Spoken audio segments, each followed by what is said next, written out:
লাঞ্ছনা এবং বঞ্চনা ছিল, সেইখান থেকে আমরা মুক্ত হতে চাই। আমরা মানসিক শান্তি পেতে চাই, মানসিক ভাবে আমরা আমাদের ছাত্র ছাত্রীদের পড়াতে চাই। আমরা যখন আমাদের পরীক্ষার হলে ডিউটি পরে, আমরা যখন 600-700 কিলো দূরে আমরা আমাদের একটি প্রতিষ্ঠানে ডিউটি পরে আমরা যখন নকল ধরতে যাই, আমাদের বলে স্যার আপনি তো আমাদের এলাকার লোক না। তাহলে আপনারা বলেন আমরা আমাদের কিভাবে প্রশাসনিক ক্ষমতা খাটিয়ে বাংলাদেশ থেকে নকল মুক্ত করবো? আপনারাই বলেন। এই ছাত্রগুলো যদি আমার এলাকায় হইতো অথবা আমার জেলার হইতো, এই কথা বলার ভুলেও সাহস করতো না।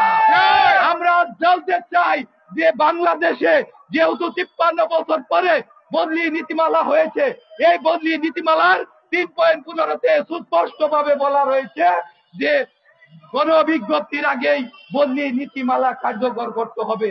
এবং 3.16-তে একটি বিষয় রয়েছে যেটি আমরা আপনাদের সাংবাদিকের মাধ্যমে আমরা সংশোধনী দৃষ্টি আকর্ষণ করছি, সেটি হলো 3.16-তে একজনকে প্রতি প্রতিষ্ঠানে বদলির কথা বলা রয়েছে, সেখানে আমরা সর্বোচ্চ 4 জন এবং সর্বোচ্চ